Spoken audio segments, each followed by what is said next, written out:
Election Day has turned into election week as we are waiting for thousands of ballots to be counted. And of course, North Carolina's ballots, they're going through that whole system. The question is, and you're asking many times, was my particular vote counted? And I'm joined today by Guilford County Board of Elections Director Charlie Collicutt to answer that question and any others that you might have. You can text us your question, 336-379-5775. Remember, these are only text questions, so you can't call in your questions, but you can text your questions. All right, Charlie, this is one of the questions that we get all the time. People are saying, I voted on Election Day, and I'm not seeing, when I go to the voter registration tool, I'm not seeing that it was accepted. Why is that, and when am I going to see it? Right, it is not updated yet.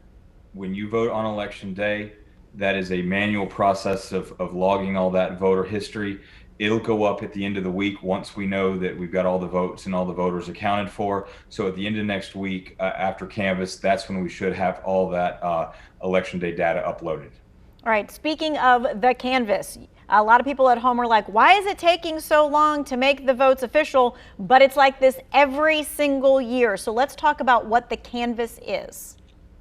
Right, Canvass is the process by which we do auditing. We look at any ballots that have come in that are timely, but still legal, provisional ballots, a lot of auditing, a lot of processing to make sure that we have every voting system accounted for, every ballot accounted for and audited. And only then do we then present to the Board of Elections that this election is final, it's ready to go, it's done, and we certify the results.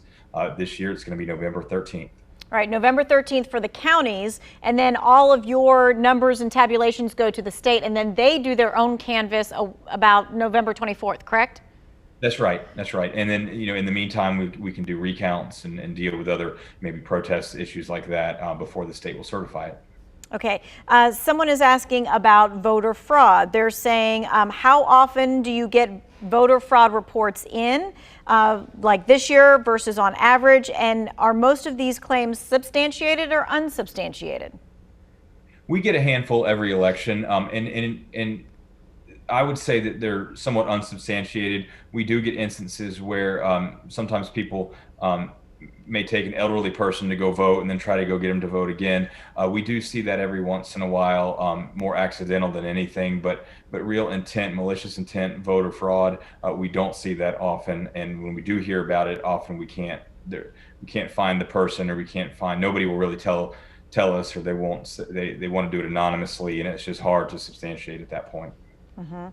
This question is, are absentee or mail-in ballots being counted daily until they all come in? And when are they allowed to come in by? Right. The answer is no. We did, before the election, weekly we were counting huge amounts, 6,000, 7,000 ballots at weekly meetings leading up to the election.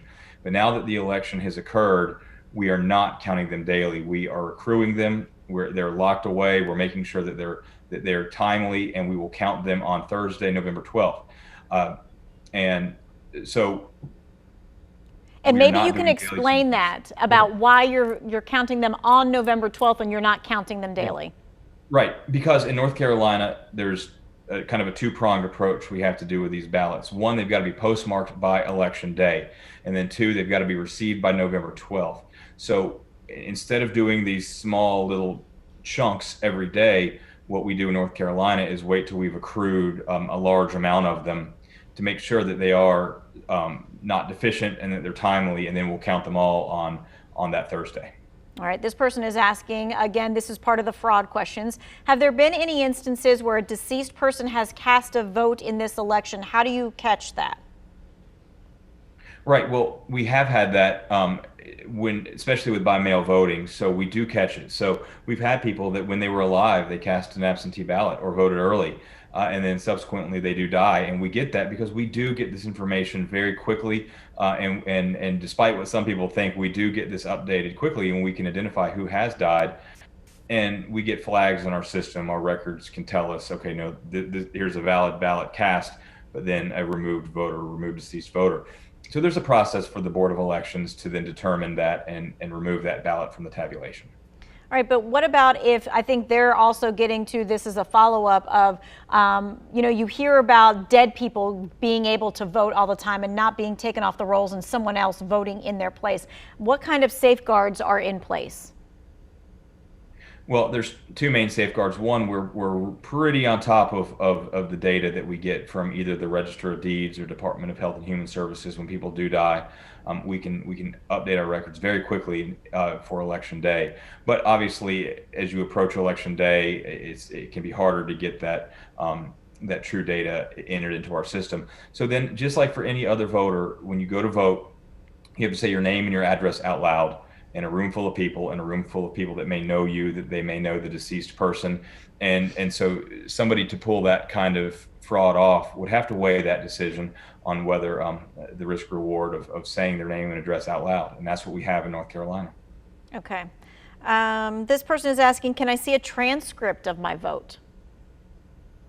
Can you see a transcript of your vote? No, we don't print like a receipt that a voter can take home with how their votes were. But with the system that we have now with our paper ballots, the ballot itself is stored. It is stored for years, and we will use that ballot as a basis of any recount, of any auditing, and those type of things. So the voter may not have it in their hand, but we always retain that true record of how the voter voted. But it's not uploaded so you can see it online or anything like that either? No, it's okay. not. It's not. It's just aggregated for the vote totals for everybody that voted. All right, we're going to continue taking your questions. The number's at the bottom of your screen. We'll be back in just a few moments.